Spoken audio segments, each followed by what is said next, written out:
Fantasy Football Happy Hour with Matthew Berry, served by Applebee's.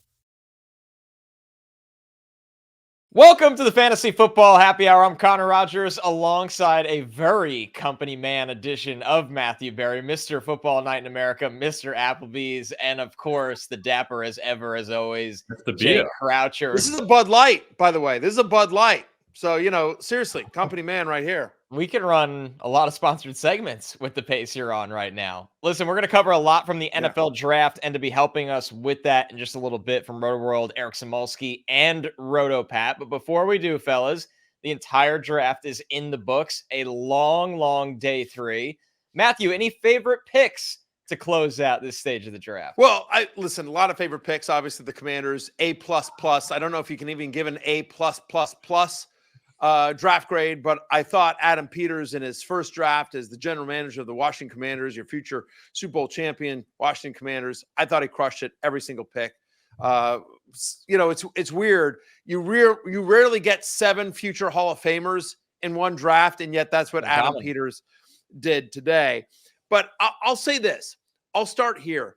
I thought we talked about this last night, Connor, that why was Troy Franklin dropping? I don't understand why Troy Franklin was dropping. It seemed weird to me. But when you think about Joe Burrow and Jamar Chase, right? I mean, reuniting a talented wide receiver with his college quarterback often works out.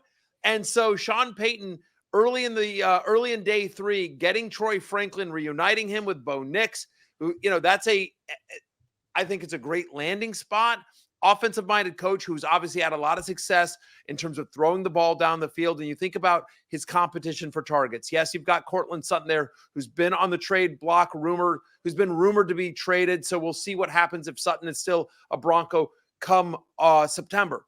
But even if Sutton is there, it's Marvin Mims, who we love Marvin Mims, but Marvin Mims, for whatever reason, couldn't get on the field last year. Then it's Josh Reynolds, he of dropping on 4th and 2. Tim Patrick off of a major injury. The fact of the matter is Sean Payton wants to be a pass-first offense. There should be plenty of targets to go around. And so Bo Nix, who obviously has a tremendous amount of rapport with Troy Franklin, I thought this was an amazing landing spot for Franklin. Good pick for the Broncos as Sean Payton revamps this offense. I thought that was just a home run, especially on day 3. Great value. Yeah, Matthew, you're kind of honing in on opportunity there with that one. And that's one that comes to mind for me when you look at the Giants taking Tyrone Tracy Jr. out of Purdue. Our guy. We've talked about him a lot now. And, you drafted him in Dynasty with a pre-draft Dynasty draft. So you Thanks make out to your pick. You told me you made up for Lad McConkey. Yes. Yeah. You made up for my redemption tour. You gave – I got to give full credit to Connor Rodgers. Connor Rodgers gave me Tyrone Tracy. And I was just like, I don't know, it feels a little early. And you're like, just trust me. Do not leave your draft without Tyrone Tracy. This is what Connor Rodgers said to me over text. We have a secret text, Jay Croucher. Screw you. Yeah, I was gonna say, so just me and Connor. And on our secret text thread that doesn't have Jay on it or producer Damien, he's telling me, do not leave your draft without Tyrone Tracy. I think you should take him here. I took him. And the best feeling in any draft is when the text thread or the DMs blow up saying, F you, Barry. Screw you. That was my guy. That was my next pick. How dare you? They were all so bitter. I give full credit to Connor Rodgers. Thank you very much. Tyrone Tracy. Thank you, Matthew. Yes, I mean, he goes into a situation where, number one, RB4 for me in this draft. So I valued the player more as a day 2 guy. The Giants get him on day 3. I mean, he's realistically one Devin Singletary injury away from being the guy in the Giants backfield. And with that being said, I think he could take the 3rd down snaps over Eric Gray, Gary Brightwell. This is somebody who played wide receiver at Iowa. He's got really good ball skills. He can run a full route tree. You want him on the field in those passing situations, but he's such a creative, dynamic runner at the position since switching to running back, which he did successfully at Purdue, that I think there's a long-term starting potential here for the Giants. I love the opportunity right out of the gate. Jay Croucher, I know that makes you happy hearing as a New York Giants fan. It's a lifelong New York Giants fan as of late January this year. I'm also, my favorite pick was the New York Giants too. It was Theo Johnson, tight end out of Penn State, who all of a sudden the Giants, who I was lambasted for selecting as my team, even though I can never, ever be accused of jumping on a bandwagon, given that the stock of the team is at an all-time low.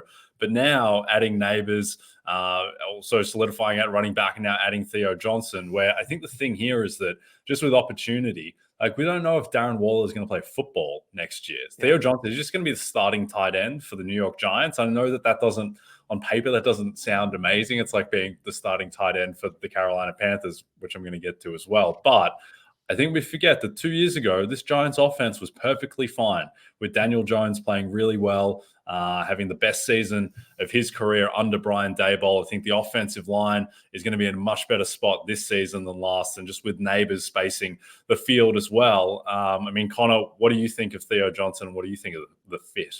Well, I think number one, the fit you like, because Daboll will understand how to use a weapon like this with the height at 6'6", the long arms, really good straight line speed. Not the twitchiest guy in the world, but keep the route tree simple for him. Have him run the seam, utilize him in the red zone. This is someone that did catch 7 touchdowns at Penn State, but the overall reception total and target share was not very high. So I look at Theo Johnson and I like the effort as a blocker. He's really gotten a lot better as a blocker over the last year or two there. So it was kind of puzzling why Penn State didn't utilize him as much as they should have, because the flashes were, honestly, Jay, really, really good when they actually threw him the ball. And you nailed it. It feels like if Darren Waller ultimately steps away from this team, and, you know, just kind of reading his mindset right now, it feels like he's already got 1 foot out the door. The Giants go, okay, well, we'll get 1 step ahead and get this guy in here.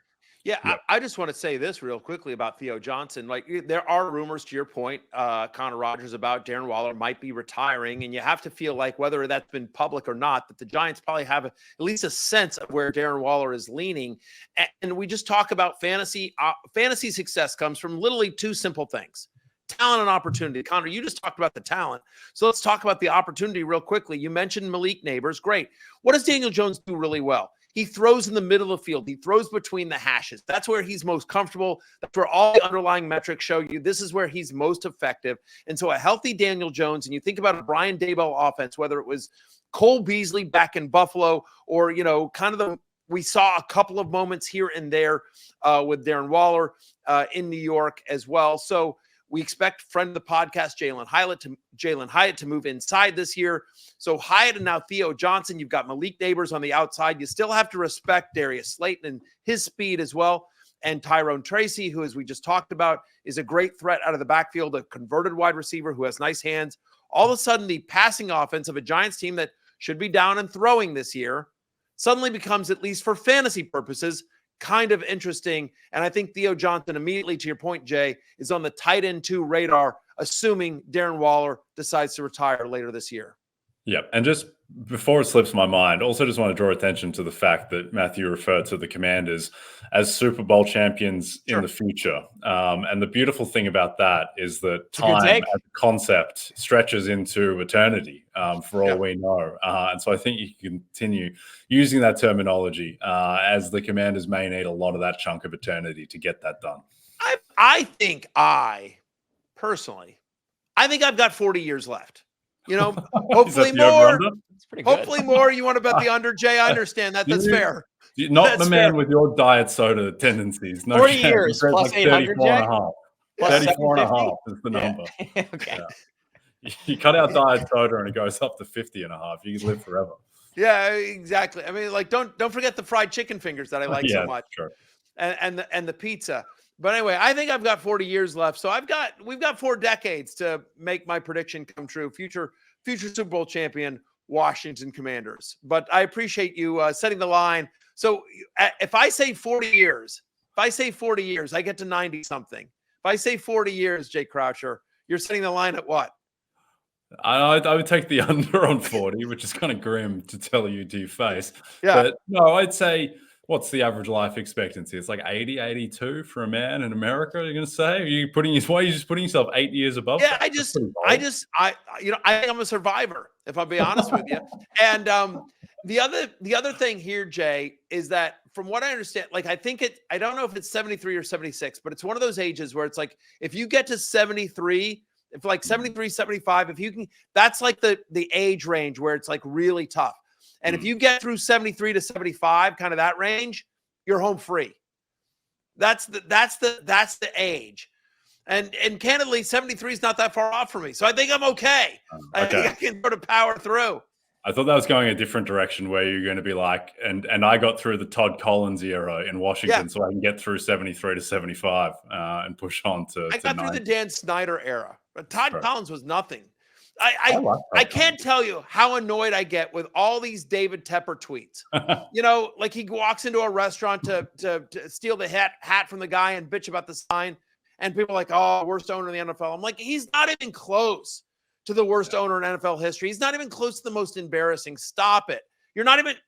Stop it. Do you understand? Like, I could do like 20 minutes on all the stuff that Dan Snyder's done. Dan Snyder's the worst. And I will again. Many Dan times. Snyder's the worst sports owner in professional history. Worst professional sports owner in history. Yeah. And it's not a particularly close race. Like, it's a long way to get to second. Panthers made the Super Bowl twice this century. Like, there's nothing. I mean, they didn't win either of them, but they got there, and they got there pretty recently, 2015. Without Tepper, but sure. Yeah, sure.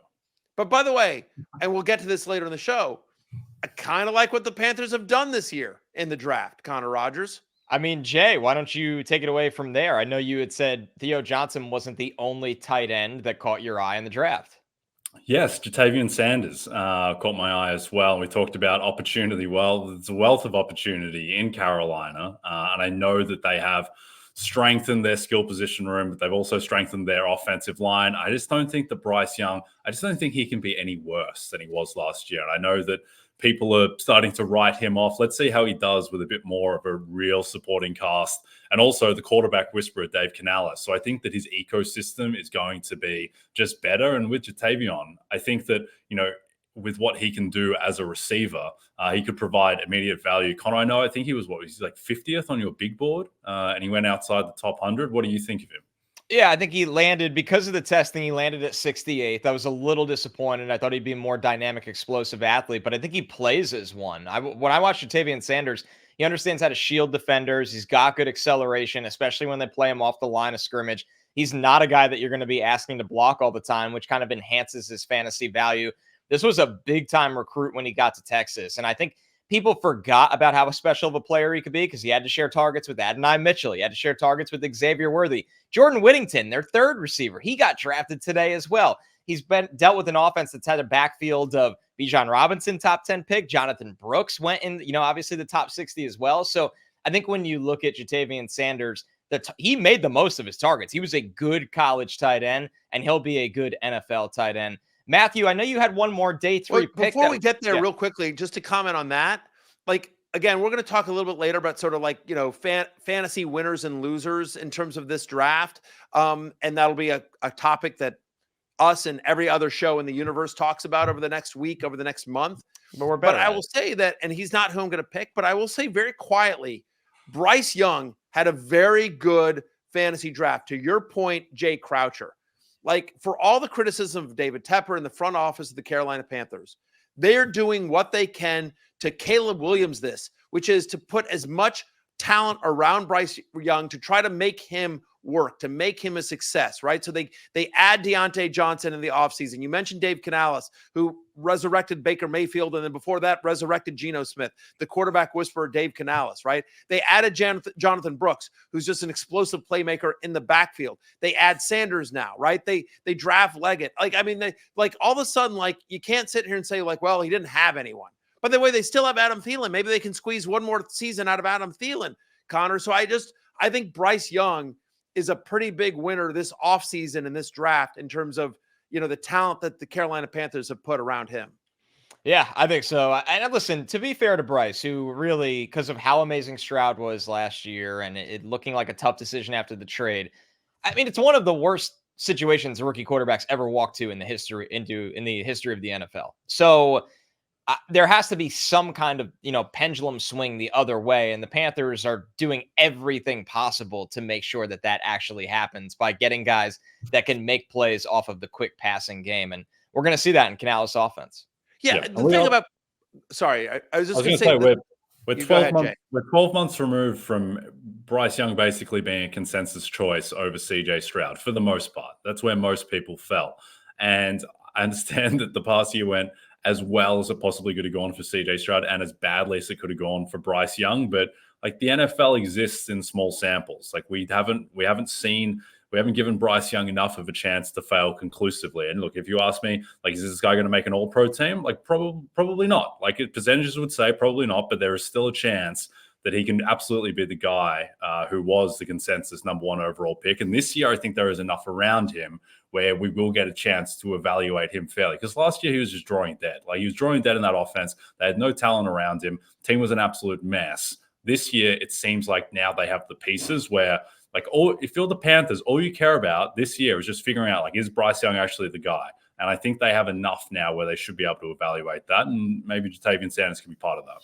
Yeah, I was going to bring up that same point, Joe. You made it more eloquently than I would. But the fact, like, this guy was the starting quarterback of Alabama. It's not like, not trying to throw shade here, but it's not like he's Trey Lance where, he was beating up on some smaller schools and there was like a gap in his playing time and you sort of had to just base it on the skills. Like, this guy was the starting quarterback of Alabama who rolled through the SEC. It's not like he hasn't faced top talent or, elite defenses or people scheming against him. And so give this kid a chance. They've also improved the offensive line, which I think is important as well. They drafted a guard in the draft. And so I do think, look, we don't know if he's going to be a fantasy superstar. We don't know if this guy's going to be a legit NFL quarterback.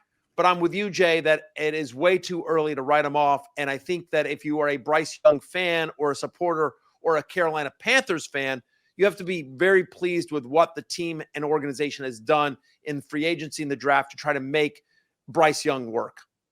Yeah, and speaking of teams that are trying to make life easier on their quarterback, the Broncos take Bo Nix, and then they went right to work with that. Matthew, you talked about Troy Franklin.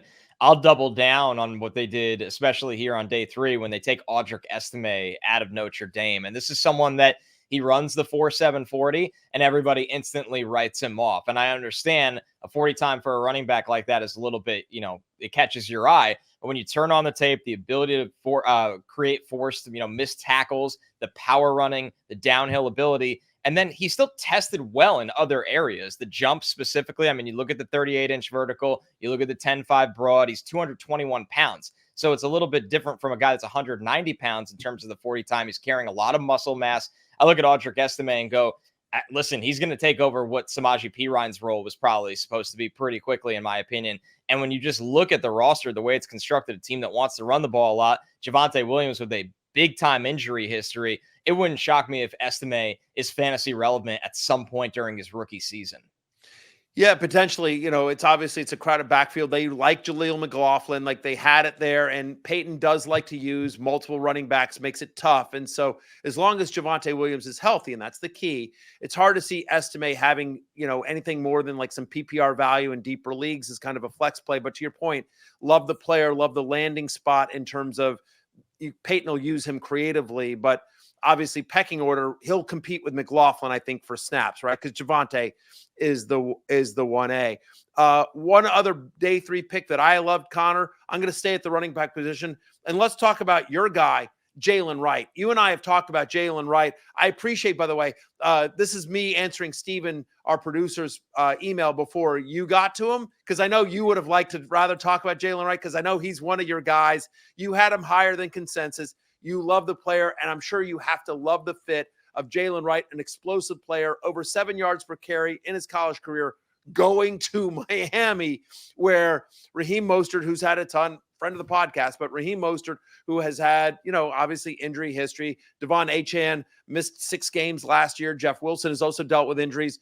Mike McDaniel, the rich getting richer, just an explosive running back that he gets for this crazy Dolphins offense. I mean, Matthew, this is the equivalent when you do the draft like me and you write up a wide receiver and you go, I like this guy. I hope the Chiefs take him. And this is what it is with the running backs. I like this guy. He's really fast and explosive. He beats people to the corner all the time because of the foot race. I hope the Miami Dolphins take him. And the Dolphins did not only just draft Jaylen Wright, who was a top 60 player for me. I thought he was the second best running back in the entire draft. They traded a future 3rd-round pick to come back in and get him. So they paid a significant cost, which tells you what they think of him. Now, with Jaylen Wright, he's bigger than Devon Achane. So when you look at it like that, I understand why this backfield looks confusing right now. But if you look at this backfield in a 2-year window instead, Jaylen Wright's going to be a big-time player in this run game, Matthew. There's no question. Like Dynasty, he's somebody that is like kind of a late round flyer, given the explosiveness of that offense and the fact that the guys ahead of him all have injury history. But when you think about Mostert, I think on a 1-year deal, or it was like a 2-year deal that they changed to, that they can get out of on 1 year, if they play, and Jeff Wilson, like the future of the Dolphins offense at some point, whether it's next year or 2 years, is Devon Achane and Jaylen Wright. And that's pretty exciting when you think about you think about Jaylen Waddle, you think about Tua, Jaylen Wright's dynasty stock went up significantly being selected by the Miami Dolphins, Jay. Yeah, and I think that with the Dolphins, they were maybe not written off, but they lost some guys in free agency, clearly from the offensive line and on defense. And on the other hand, like the Jets have really fortified within the division. Patriots going to be more exciting. Josh Allen just continues to exist in the AFC East. So the Bills will always get attention. But this Dolphins team still is loaded in terms of talent. I think it probably went a little bit under the radar that they were pretty banged up last year. I mean, they lost half their defense by the time they were playing Kansas City in the playoffs. Devon Achane missed time. They had injuries along the offensive line, particularly to Teron Armstead. Jaylen Waddle was banged up all season. Tyreek Hill was injured towards the end of the year. Like this team, even if they lost personnel, they should be able to replenish that just through health regression and just having their guys out on the field. And so I think that Wright just comes into that where, again, you'd expect that the Dolphins, if they are able to stay healthy, they should just be an explosive top 5 offense again. And we saw that, Achane and Mostert were both able to provide a ton of fantasy value at the same time. The first Saturday in May, no other day can compete the atmosphere, excitement, and glamour of Churchill Downs and the 150th Kentucky Derby, May 4th on NBC and Peacock. We're taking a quick break. When we're back, Eric Samulski and RotoPat join us. We got fantasy winners and losers and draft grades coming your way.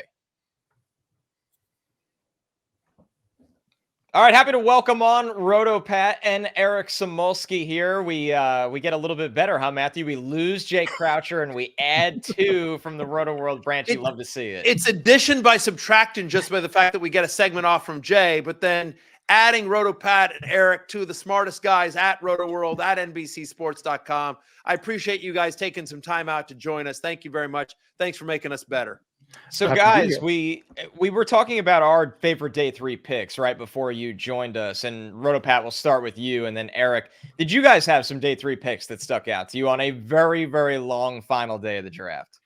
Very long, longer every year. By the way, Matthew, I will take the over on your life expectancy, by the way. I thought Jay was really going there, but Light money on fire, RotoPat. I'm smashing the over. I'm smashing the over on that. Listen, I had not heard. Never forget that Jay Croucher lost a massive amount of money on DeMar Hamlin, comeback player of the year. So I'm fine with Jay taking the under. That's fine.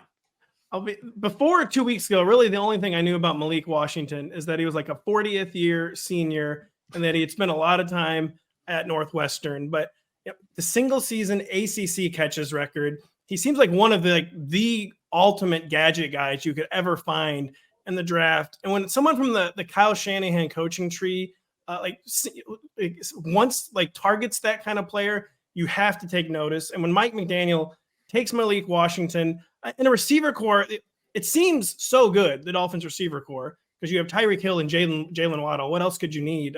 They needed something last year. Number 3 receiver was like a trouble spot for the Dolphins. And he looks like the prototypical number 3 receiver on paper, like a guy who can do such damage from the slot, a guy you can manufacture touches for, can do stuff behind the line of scrimmage, all that. And just he fits the offense so well. He can be the big play guy. He can be the slot guy, though, that they didn't really have. I feel like dependable third down type guy behind Tyreek and Jaylen Waddle. And I just love the Malik Washington fit so much in Miami.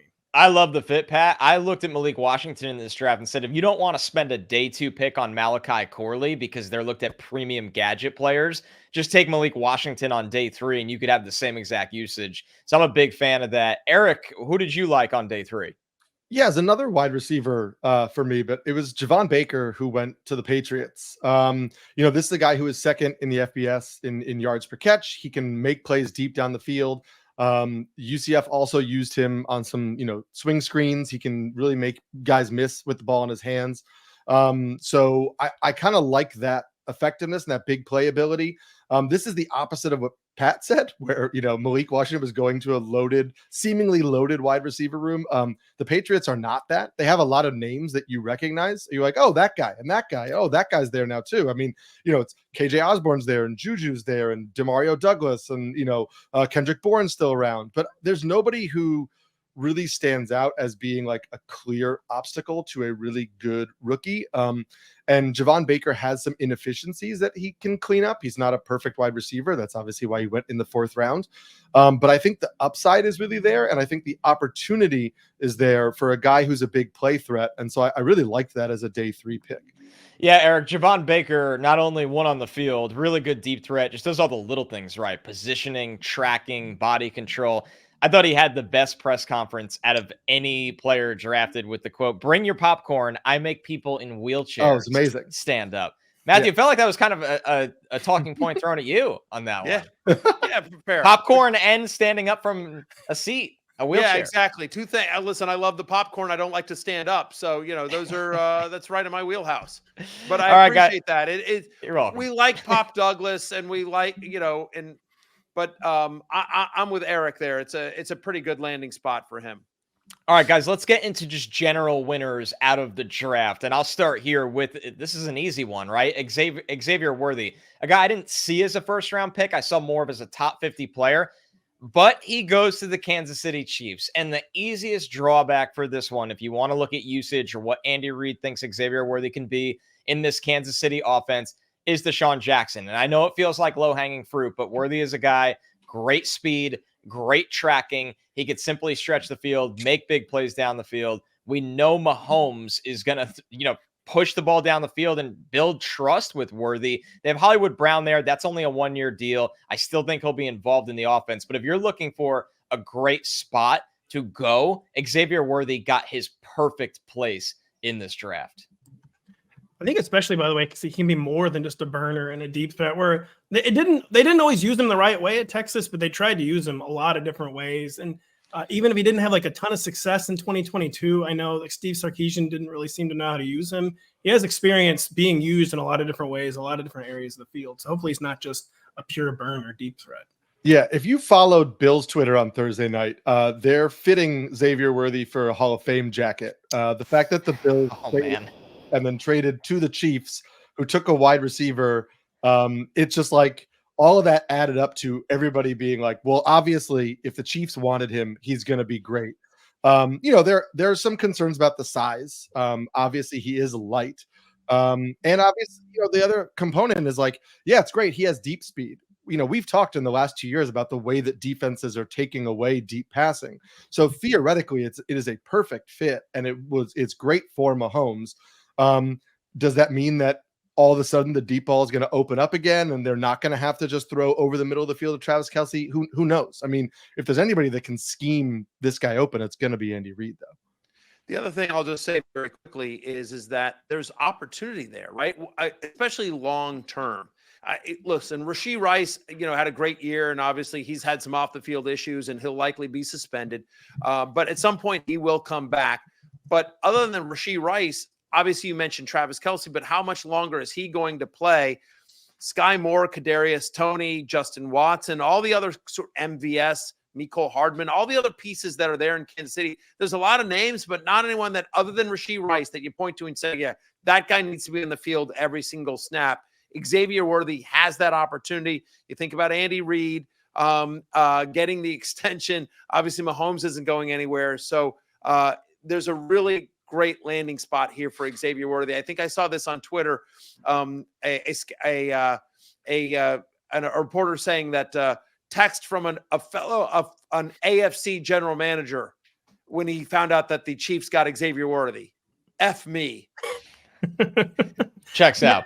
Checks out. It's just such a good point, by the way, Matthew. Like, how often does this kind of opportunity open up in an offense that just won back-to-back Super Bowls? Usually someone like Xavier Worthy is going to an offense. He like the Panthers that's trying to rebuild and surround young players with weapons. He's going to the 2-time defending Super Bowl champion. Which, if you ran back the tape after Sky Moore was drafted, I'm sure people said the exact same thing. Which isn't to take anything away from the Xavier Worthy call. It's not always as simple as like the Chiefs are great. He's good. He's going to be great. I think it's a great landing spot for him, and I think the upside. Yeah, but Eric, I'll push back on that, and I'll turn to Connor Rodgers to fight my fight for me here. But I don't Sky Moore. I feel like the hype on Sky Moore was more about landing spot than the talent. Yeah, right. Xavier Worthy was considered a first-round talent. Period. Yes. End of story. Now, where will he land? Sky Moore was like, oh, here's a guy that's kind of interesting, and all of a sudden now he's playing with Mahomes. But this is different in terms of like, here's a guy that we think was going to be a stud regardless of landing spot, but the landing spot happens to be, one of the greatest offensive coaches in NFL history and the current, GOAT of the NFL in Patrick Mahomes. And Sky Moore was one of those like kind of postseason risers where he wasn't a like, oh, this is a first or second round draft pick, like coming into the year, then he really started to gain steam, and then he went to the Chiefs, and then it was kind of like a perfect storm of he's going to be a fantasy superstar, and it never materialized. Eric, who is a winner for you that in terms of where they went? Yeah, I had JJ McCarthy. I don't, it's not a surprise where he went. Like everybody thought he was going to end up there in Minnesota anyway. There's a couple things I really like. First of all, obviously anytime you're throwing to Justin Jefferson and Jordan Addison, that's a huge win. And TJ Hawkinson, whenever he's back, we don't know officially the recovery time from the knee injury, but that's 3 massive weapons. And that's huge for any rookie quarterback. Also, huge upgrade for the Vikings in the running game with Aaron Jones there now. And that's just always nice for a rookie quarterback, too, to have a much better running attack than the Vikings were able to put together last year.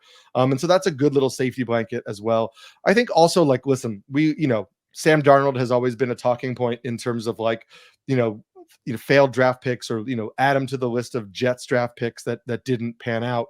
But he is a competent enough quarterback that McCarthy doesn't have to be thrust immediately into the starting lineup because the Vikings don't have anything else. If they want him, to bring him along a little slowly, let him play week 5, week 6, depending on how he progresses in the offseason, it's not him or nothing.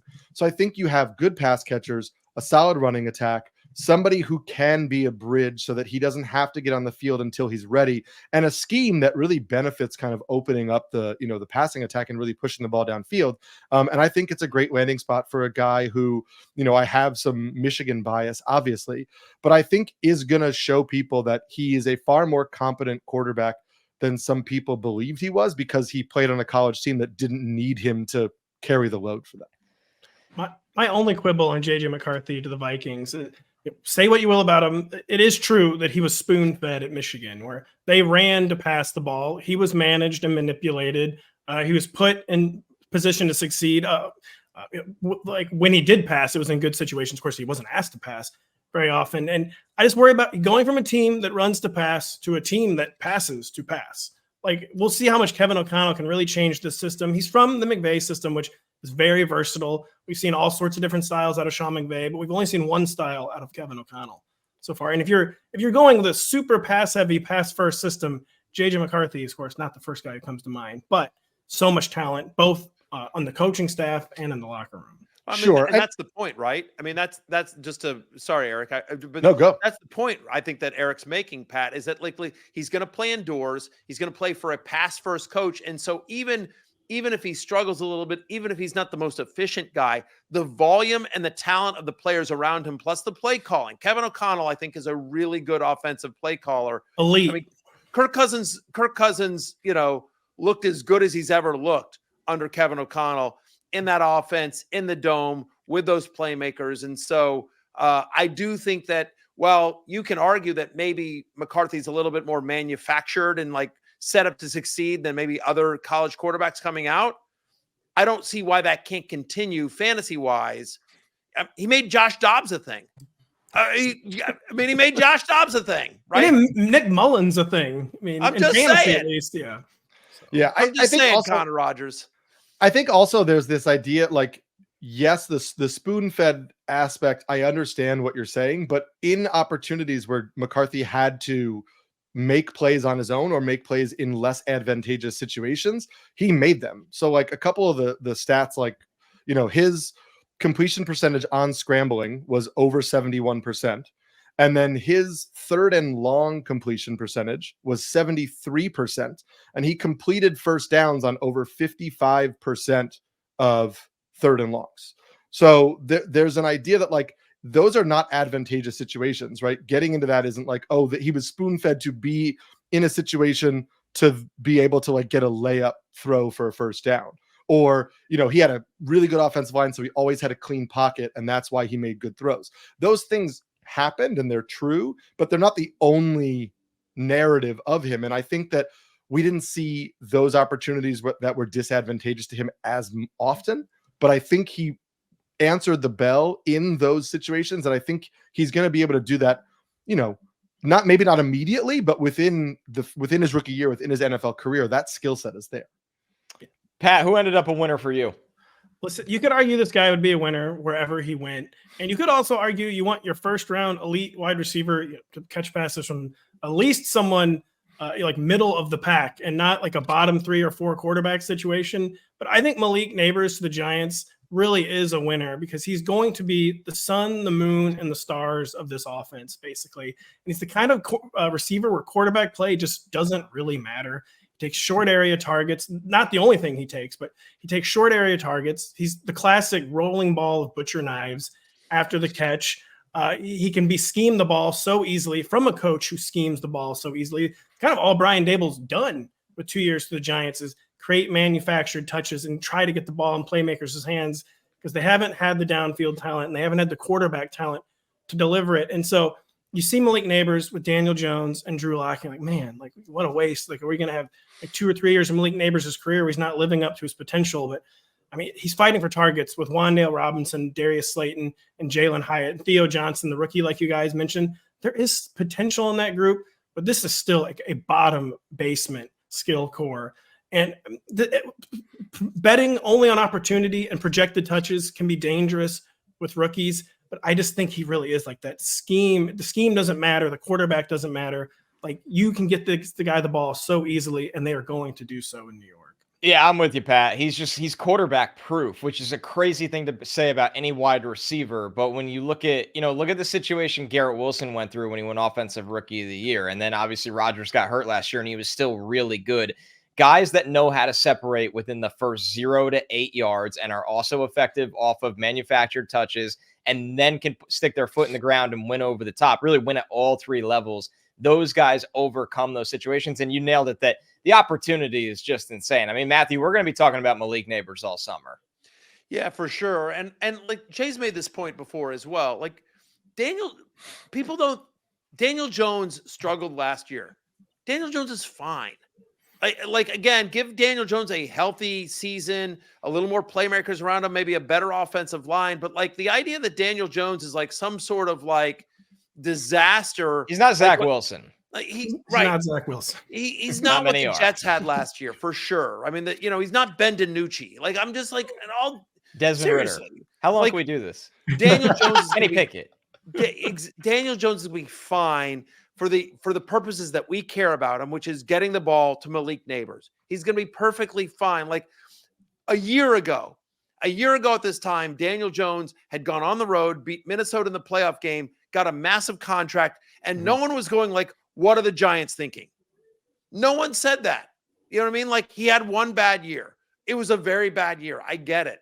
But, and it didn't help that, Tommy Cutlets comes in and lights everything up. And Tyrod Taylor, and they both look better than Daniel Jones. I get it. But I'm just saying for our purposes, can he get the ball to Malik Nabers, especially when they're going to scheme touches for him? Yes, obviously can. I agree with you, Connor. And I agree with you, Roto Pat. Malik Nabers, there's a lot of videos going around on social media about like how happy or unhappy he was to go. And, he thought he was going to catch passes from Justin Herbert. And now it's Daniel Jones. But fantasy-wise, just he's going to get a massive volume. And if some of them are off target, whatever. He's going to be a stud. Well, Matthew, speaking of Herbert, close us out with your winner. It's Ladd McConkey. I don't know why Connor Rodgers hates Ladd McConkey with a fiery passion. He does. He did not like it when I picked him in my dynasty draft that I'm in, Pat. True. I'm in a league with a bunch of with like a lot of your former colleagues, like Scott Barrett and Graham Barfield and Evan Silva, a lot of these guys, all Sharks. It's a tough league. And we do our draft because Barrett's an animal. We do our rookie draft prior to the NFL draft. So, anyway, my second round pick, Ladd McConkey. Connor hated it. But, it's not the circumstance, Pat. But it was Ricky Pearsall or Ladd McConkey, and I said Ricky Pearsall. It's fair. Who's taken first by Kyle Shanahan? Which is true. I don't know. I just kind of like Ladd McConkey. I don't know why, but one of the things I like about him, Connor, in all seriousness, I like the versatility. He can play inside. He can play in the slot. I thought there were more opportunities for him to come into the NFL and have an immediate fantasy impact. My team is built to win. And so I did that. And could not have asked for a better landing spot for Ladd McConkey than the Los Angeles Chargers of Anaheim, where there are over 300 targets vacated with Keenan Allen and Mike Williams moving on. I want to give you guys a list. Here's a list, okay? Here's a list of every Chargers wide receiver that for their career have more than 38 receptions. Josh Palmer. That's the list. That's what he's competing with. Yeah, I mean, Quinton Johnson, like, whoa. I just honestly, Gerald Everett's not even there. And I get it. Harbaugh and Roman, they want to run the ball. I understand that. There's concerns about that. But even if you're running, you think about those Baltimore teams, there's still productive wide receivers. They're still going to throw somewhat. And the fact of the matter is given the massive talent, the massive target opportunity, McConkey's ability, and the fact that Justin Herbert, regardless of what we think fantasy-wise, because they're going to be more run-heavy, Justin Herbert is a top 10 quarterback in the NFL. So he lands in a spot where there's very little target competition with an unbelievable quarterback. And by the way, defenses that are going to be focused on stopping the run. So this is just an amazing landing spot for Ladd McConkey. My guy, Connor, for some reason, hates with a fiery passion. Yeah, I think also like the interesting thing you mentioned that like Harbaugh's coming in, and so everybody's like they're going to run the ball, but he was a little more creative over the last couple of years at Michigan with the way that they got wide receivers the ball. There's a lot of bubble screens, there's a lot of play action. So using the narrative, right, of the run game to create that play action, which opens up opportunities. And McConkey is a guy who consistently can get open, especially in short areas, that if you're like, hey, we're going to take a 5-step drop and, chuck it down the field to you, maybe not the best guy. Hey, we're going to use pre-snap motion. Hey, we're going to use play action. We're going to move the pocket. We need you to get open 5 yards down the field and then take it for 10, 15, whatever. Like that fits into his skill set. I think it's a good landing spot from opportunity, but also I think the scheme fit is better than just like they're going to run the ball a lot and he's not going to get opportunities. I think he will in a scheme that's tailored to his skill set. You guys hit the nail on the head where it's not just about the opportunity, which is stratospheric, as Matthew pointed out. There's no one who's even ever caught the ball on this team. It's the intent where they just don't want things to be so complicated and hard for Justin Herbert this year. They don't want him throwing 45 times a game. They want to have a real running game for the first time ever. They want to have some easy passes. Ladd McConkey profiles this as the ultimate easy pass guy over the middle of the field. It's such a good landing spot. All right, guys, we're going to go around the horn on losers here, and I'll kick us off with Adonai Mitchell of the Colts. Listen, a little bit of a fall for Adonai Mitchell, somebody that was viewed as a potential first-rounder, viewed as a potential top 35, top 40 pick. And I understand he's got all the ability of what you'd want in a number one wide receiver, but he's got to dial into the consistency, and he goes into a situation where if you wanted anything year one from Adonai Mitchell, I'm a skeptic right now. I mean, number one, Josh Downs should and will get a lot of targets in this offense. They paid Michael Pittman Jr. a lot of money. I think Mitchell can eventually cut into Alec Pierce's playing time. He has more talent than Alec Pierce. I don't think he's going to be served that on a platter out of the gate for a team, by the way, that the identity is supposed to be the offensive line, a workhorse running back in Jonathan Taylor, and a quarterback that, yes, he got injured last year and needs to protect himself, but the run game is still going to be a vital aspect for Anthony Richardson. So the rookie impact of Adonai Mitchell went from once upon a time, he's going to the Bills or the Chiefs in the first round. He's going to be relevant in redraft leagues, not just dynasty, to now he's, the fifth, sixth option on the Colts? I'm out this year.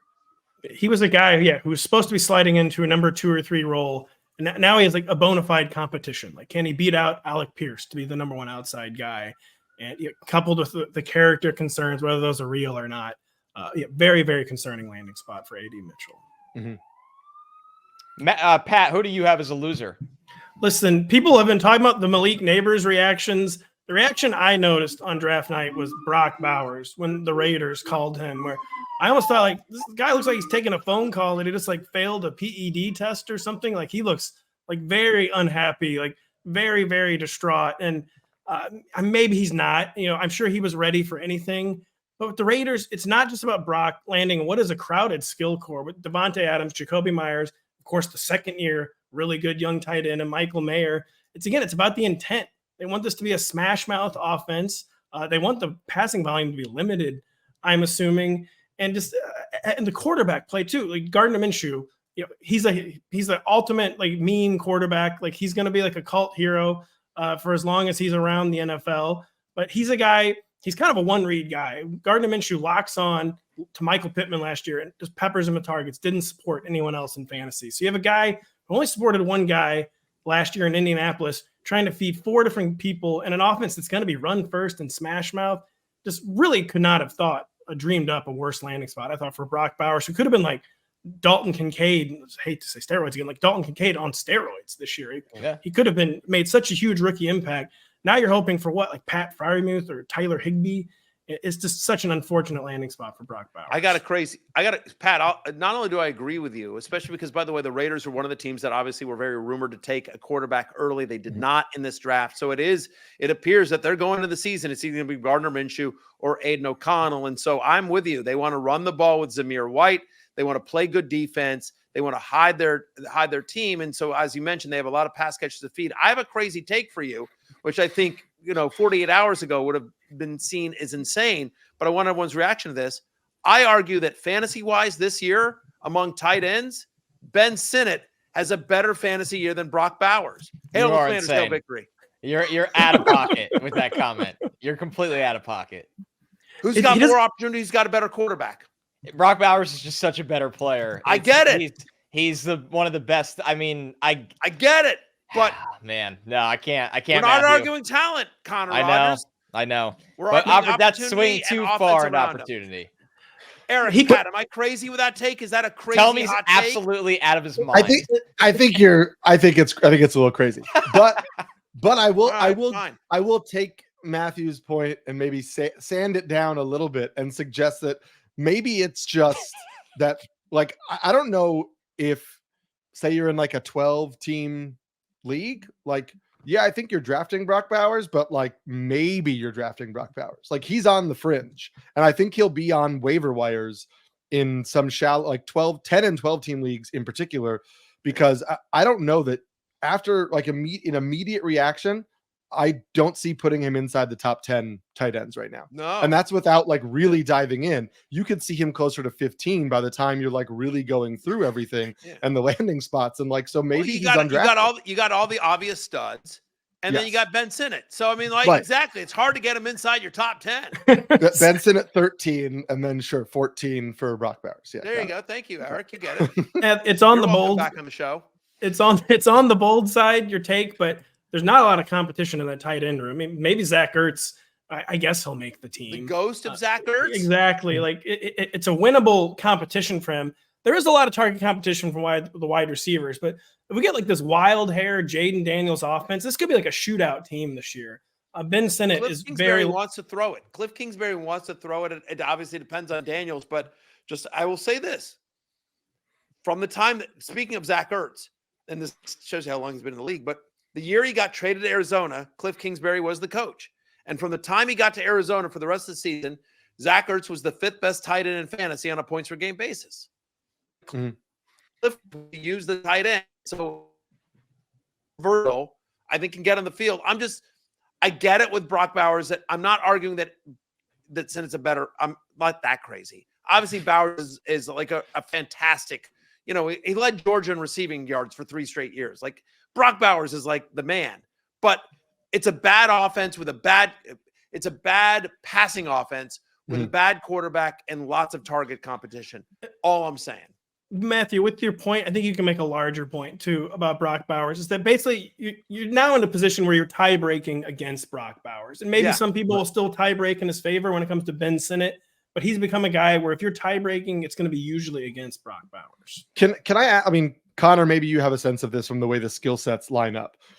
Is this like a Michael Mayer replacement? Is this trying to go like Aaron Hernandez, Rob Gronkowski, 2 tight end sets? Yes, Bowers is the slot. And that can work because, but listen, I mean, you also have the situation where the Bills coming into 2023 were like, we're going to use a 2 tight end set and Dalton Kincaid is going to be our like big slot. Yeah. And then so much better. But it wound up being like, okay, well then when Kincaid is good, Dawson Knox is not doing anything. Like we're not actually able to get both of these guys working on the field together. So I know they might plan to be like, okay, we'll use both. But it seems like it's a total death sentence for Michael Mayer. I agree. Michael Mayer, get ready to learn run blocking, buddy. Right. Like, 100%. Like that's, I completely agree, Eric. It makes what was such a promising tight end, because Michael Mayer was a monster pass catcher at Notre Dame. Like not like a good one, like a dominant force for 2 years in a row. It's just that he was the former regime's pick. It's very strange way to build a team, what the Raiders are doing. It just screams Zamir White, 600 carries and a lot of quick passes with Gardner Minshew. Listen, I cannot wait. I'll predict this here. I will attend when Michael Mayer's jersey is retired by the Toronto Argonauts. I will attend that ceremony. I'm excited for that. We'll hold you to it. Yeah. What if it's in Saskatoon? He might be a Memphis showboat. Don't get me crazy. He might be a Birmingham Stallion. A New Jersey General. Yeah, sure. Yeah. Matthew, I know you'd go to Toronto. Would you go to Saskatoon if he ended up in Saskatoon? Stop it, Pat. Come on, let's be crazy. I'm not getting on 2 planes. Matthew, while you're on a heater, give me a loser here. For me? Yeah, for you. Yeah. How about Rome Odunze? Poor Rome Odunze, who's so insanely talented. And there was a scenario where Rome Odunze was going to land in the spot that Rotopat talked earlier, that Malik Nabers, where he was going to be the guy in New York, the biggest media seat in the world, where he's going to be the focal point of what we think will be maybe not a great offense, but at least a semi-competent one. And instead he goes to Chicago, which is great for Caleb Williams, great for the Bears. But remember, Keenan Allen and DJ Moore, both top 12 in target share last year. They've also got Cole Kmet. They've got Gerald Everett, who Shane Waldron had in Seattle last year and had with the Rams the year before. Like Shane Waldron loves himself some Gerald Everett. I tell my daughters, marry somebody that looks at you the way Shane Waldron looks at Gerald Everett. And then they go back to their TikTok and say, stop saying weird stuff. Yeah, they say, leave me alone. Yeah, exactly. They're 12. It's a tough age to make Gerald Everett mentions. But what I will say is that, and you've also got DeAndre Swift out of the backfield. There's an argument that after DJ Moore and Keenan Allen and DeAndre Swift, that at best, literally best case scenario, that Rome Odunze is the 4th option on this passing offense. And there's maybe it's a 5th if you count the tight end as one guy, because I think Kmet and Everett split targets. But Shane Waldron, who last year in Seattle got Jackson Smith and Jigba, and Connor, I know last year we were talking about that coming into the draft last year, JSN was your number 1 wide receiver from a pure talent standpoint. Yep. We all love JSN. Then he goes to Seattle. Tyler Lockett and DK Metcalf stay healthy, both. And ultimately, JSN, whose talent we all loved, Ohio State kid, under Shane Waldron's play calling, finished as wide receiver 56 in fantasy last year. And so I just feel like Odunze, who literally there's a scenario where Nabers goes to the Chargers and Odunze goes to the Giants, or another team where Odunze is like, or the Jets, or something where he might have been more featured. Mm-hmm. And unfortunately, or the Charger, who knows? The fact of the matter is Rome Odunze, from what his talent is and what his opportunity could have been, it's a great situation for the Bears. I think it was a great home run pick for them. They're making Caleb Williams. They're going to make him successful. But fantasy-wise, Rome Odunze is a big loser for me. He's injury dependent, and that's a scary place to be. And you highlight, Matthew, the tight ends there are really good, and it's like they've become an afterthought whenever everyone talks about this team, which is wild when you think of how good Cole Kmet's been, what they paid Cole Kmet, and that Gerald Everett is just always lurking somewhere and will sneak into 5 touchdowns and how many catches. So, he's an injury dependent fantasy player. Eric, what do you got for us with a loser? I think we should skip me because Matthew just invited me back on the show, and I think after this, you throw it away. I might throw it all away. But my loser was Troy Franklin. And I think I want to make it clear that, like, while Matthew's point about Troy Franklin was a day 3 pick, mine is in the larger scope of the entire NFL draft for a guy who most people had, I think, like a second round grade on, but there were a lot of mocks that thought like, okay, maybe he sneaks into the back half of the first round because, or by back half, I mean like the final like 5 picks, because there are a lot of wide receiver needy teams. What if he's catching passes from Josh Allen? What if, the 49ers get rid of Ayuk before the draft and he's catching passes in San Francisco or for the Chiefs or whatever, and he winds up in Denver? And I know he's catching passes from his college quarterback, and I know there's not a lot of talent in Denver. It's just not an offense that I really love. It's an offense that concerningly rotated their wide receivers a lot last year. And so just who knows what they're going to do with, with a new quarterback and with new personnel. We don't know if that's going to continue, but we don't know what type of snap share he's going to get. I'm not like reading into, he, weighed a lot, weighed, little at the combine. He was sick, whatever. I think he's a talented player.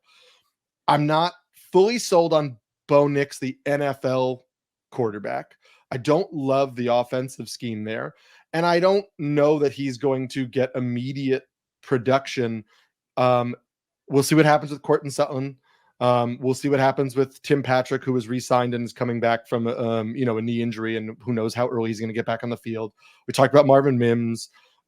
Josh Reynolds continues to play, snaps, even if people continue to write him off. So there are guys that he needs to beat out for reps, and he could just be one of a handful of wide receivers that gets used in a rotation throughout the season in an offense that's probably near the bottom of the pack. And so for me, when you consider what his opportunities might have been to what his opportunity wound up being, I have him as a loser just in the overall scheme of how the draft wound up for him. Yeah, I get it. I really do. Go ahead, Pat. I'll say quickly, when I was going through the day 3 names today, I honestly put Troy Franklin in the winners column, but I could see it being more in real life than fantasy, where I think we used to call it in New Orleans the Devery Henderson role. Like Sean Payton always has like this field stretcher who contributes a lot down the field, but it's a little too volatile sometimes for fantasy. But I think Troy Franklin could maybe have that role right off the bat, be the field stretcher for Sean Payton, open up stuff underneath. Maybe Courtland Sutton becomes, as he loses another step, like closer and closer to the line of scrimmage and not like the sideline dominator he used to be. I think it could be a really great role for Troy Franklin, but it can maybe take a few years in fantasy. It's like that's like a great best ball pick, right? Like he might have a couple home run games where he hits on 1 or 2 like huge plays. But if you're just in a regular weekly league and you're trying to figure out if you should start him or not, it could be a headache for the whole season, really. All right, we'll close this out. We'll each pick a non-rookie impacted guys, and I'm going to start with Aaron Rodgers here. The days of Aaron Rodgers being, a guy that you want to start and redraft at QB1, the Jets are telling you everything right now. They want to be a run-heavy. They already have a great defense. They want to be a run-heavy team. They went out and bought an offensive line that their approach fits a lot of man-run scheme principles. They already have Breece Hall. What do they do today? And they have Izzy Abanikanda from last year. They draft 2 running backs and relevant running backs. Braylon Allen is now the number 2 to Breece Hall. Braylon Allen will get work. He'll get goal line work.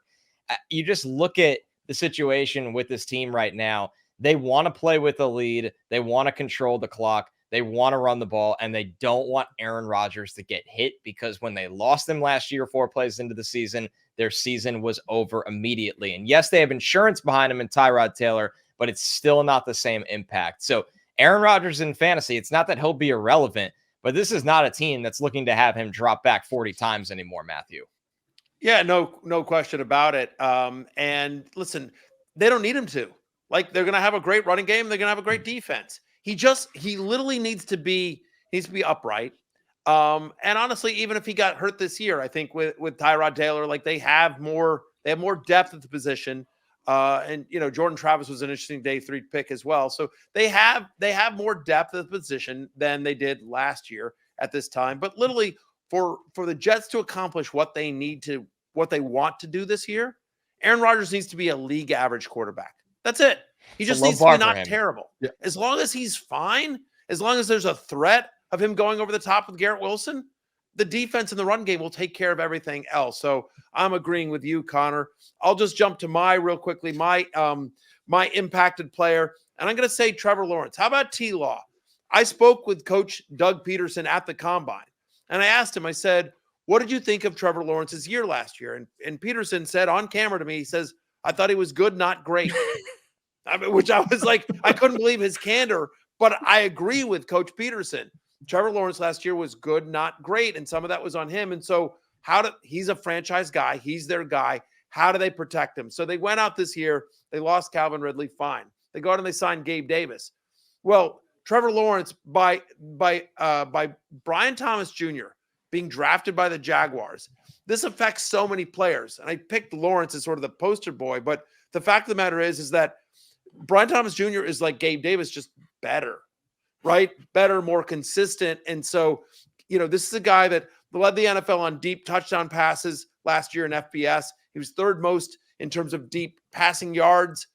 So he's like a better version of Gabe Davis. And so this hurts Gabe Davis, helps Trevor Lawrence, and also helps Christian Kirk and Evan Ingram, because by having a consistent deep threat, the underneath stuff for those two guys is going to be there. Doug Peterson, former NFL quarterback, former Andy Reid coach, he likes to throw the ball. And so I just think that Trevor Lawrence, who came out of last year with a couple of question marks, is this guy going to be the franchise guy, the number one overall pick that he was drafted to be? And certainly I think, there were questions after they lost Ridley, but adding Gabe Davis, but more importantly, drafting Brian Thomas Jr. answers a lot of those questions.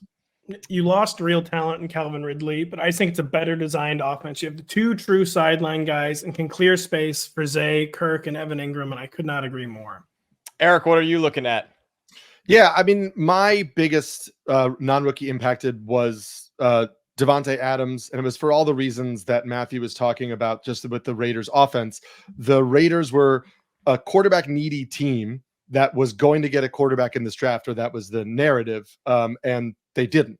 And so you're looking at, again, an offense that's trying to hide, their lack of quarterbacks. There are a lot of, hospital balls thrown by Gardner Minshew last year when he was starting for the Colts. It's not like he is really fun to root for. Love Gardner Minshew. He's not a quarterback that makes me feel like really excited about the wide receivers on his team. Aiden O'Connell, didn't stand out a lot to me last year. I think that this is an offense that's hard to get excited about. I don't think Davante Adams is going to be necessarily much worse than last year, but I think you were hoping he was going to be put in a better situation. And he's not put in a better situation. And then I also didn't understand the rules of this, and I had an impact player that was impacted positively.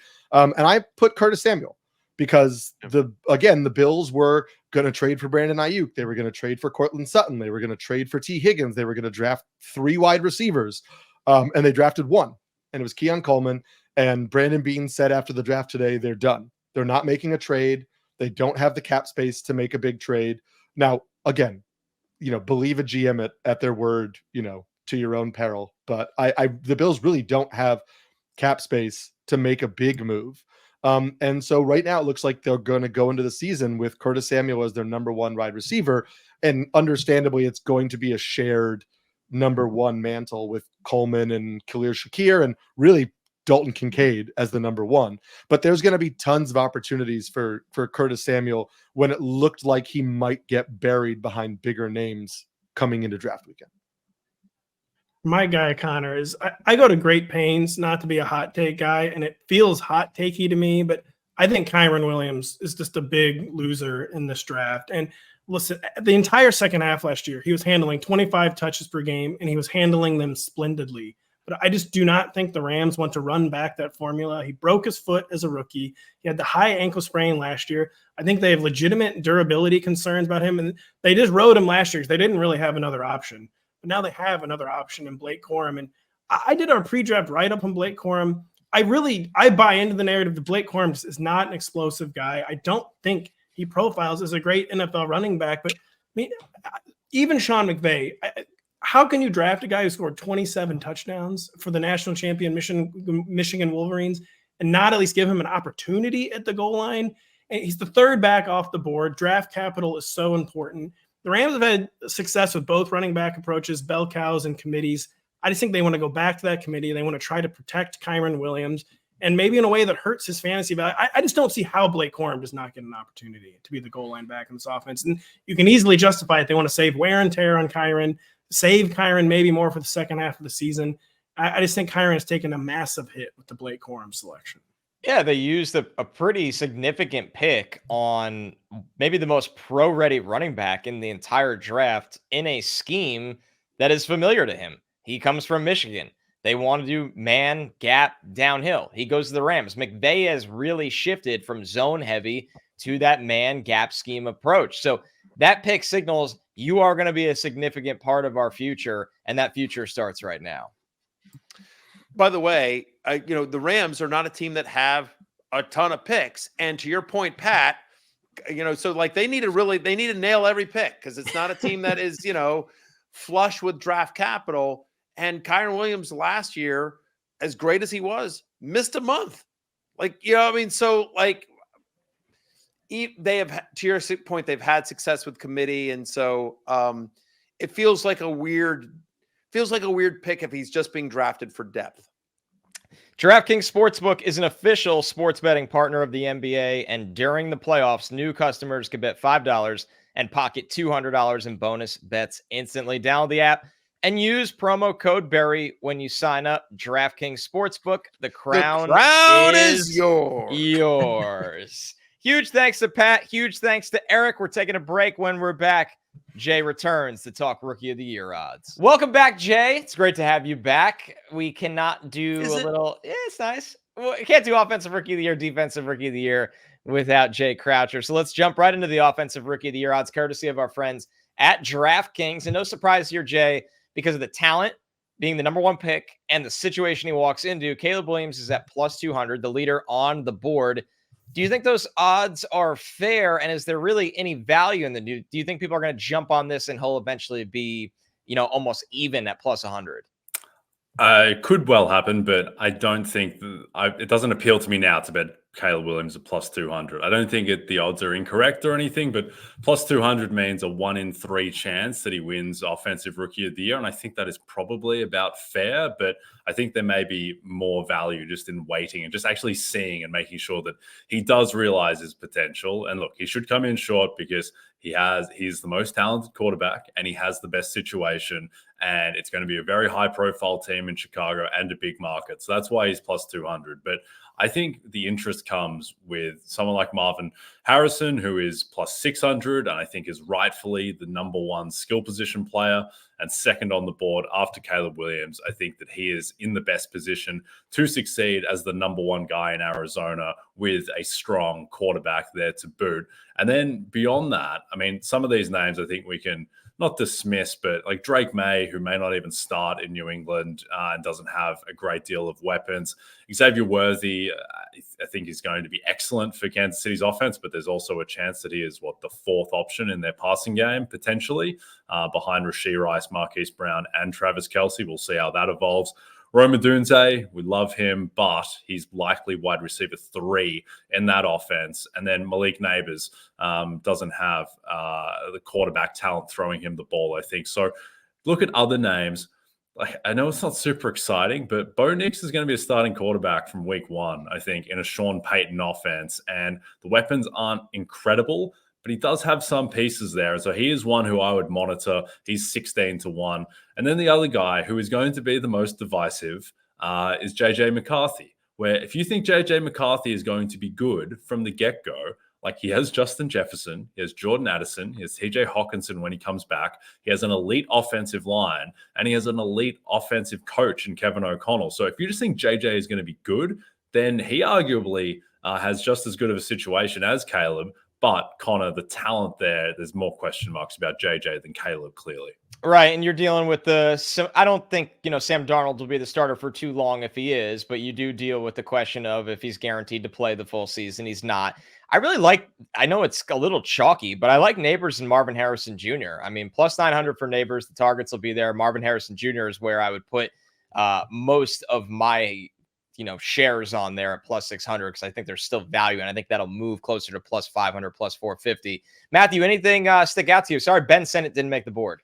Yeah, and neither did Luke McCaffrey. It's outrageous. But I'll say two things. Two things while Jay was talking. I mean, like, I agree with the McCarthy call. I agree with Bo Nix is kind of interesting, and Harrison as well. But to me, the two interesting names here, first off, Malik Nabers, to your point, to your point about Nabers, right? Massive target share, big market.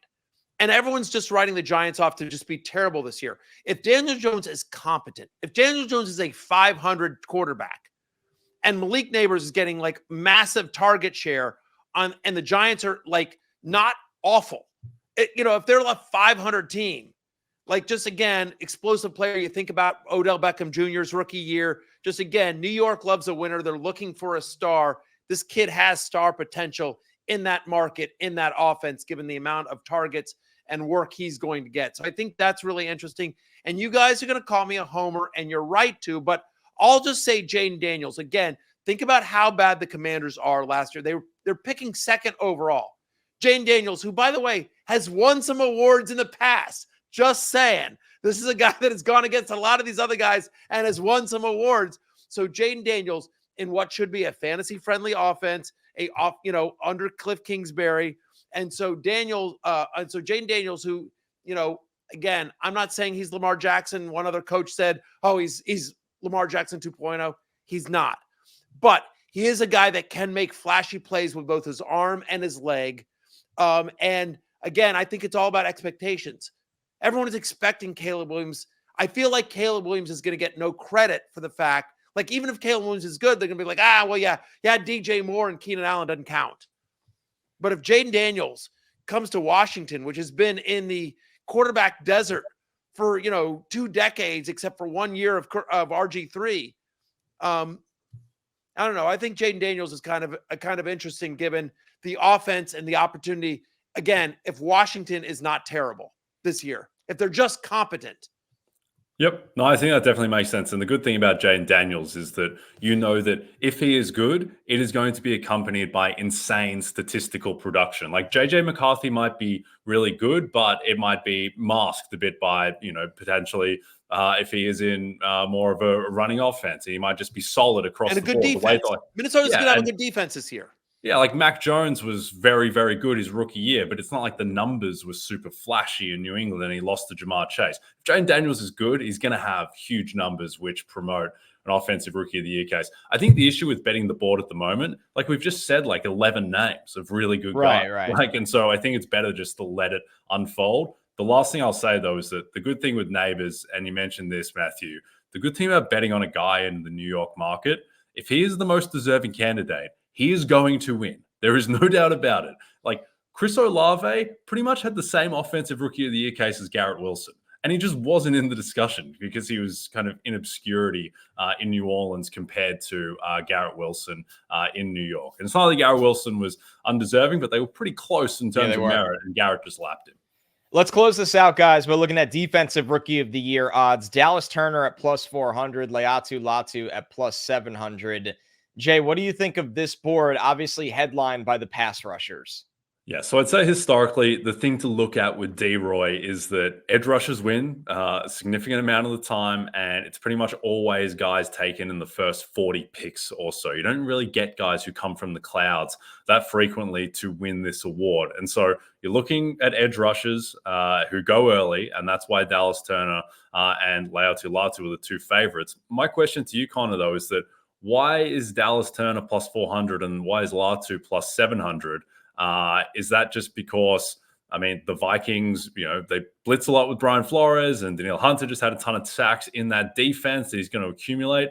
I would think that Latu, who from everything I've been told is just as good of a pure pass rusher, if not better than Dallas Turner, going into a Colts team where their pass rush was fine last year, but he should be able to beat out guys like Kwity Paye and Samson Ebukam, I would think. Yeah, Jay, I would have those odds flipped straight up. Yep. I would have it plus 400 for Latu and plus 700 for Dallas Turner. I look at Latu.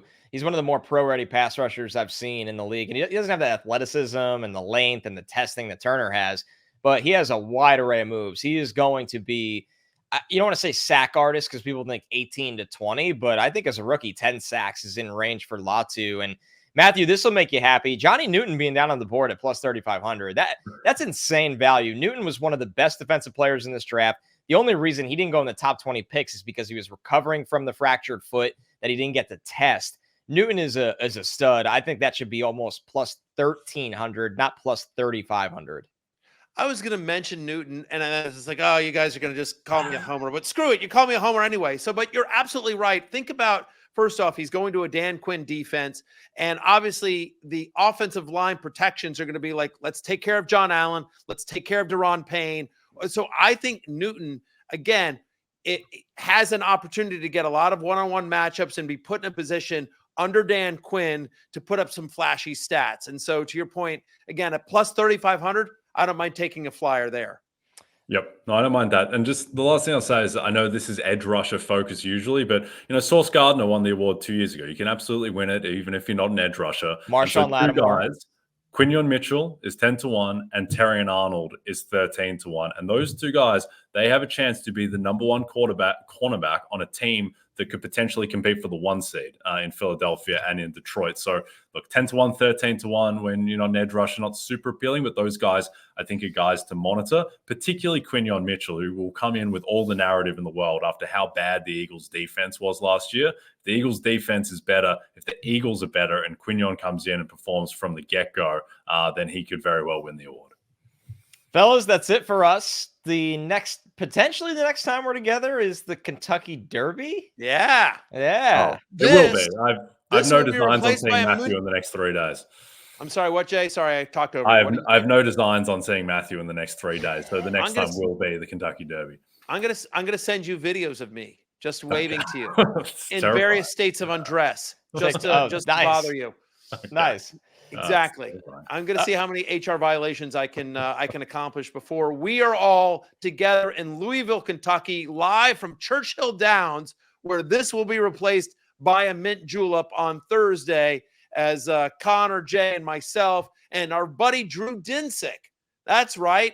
Bet the Edge's very own Drew Dinsick will join us as well to give us some horse racing bets. So on Thursday, Love Hate will be out. An updated NFL draft. Love Hate will be out as well. We're going to have rookie ranks, dynasty ranks, updated ranks on the site on NBCSports.com and rotoworld.com for free. Of course, I'm a company man, but can't wait to see you guys, especially in Louisville. Everything's better in Louisville. Everybody's morale is high, so we will be back there. You will see us next time, of course, live on Peacock the Thursday of Derby week. For Jay, for Matthew, I'm Connor. Till next. Peace out. Fantasy Football Happy Hour with Matthew Berry, served by Applebee's.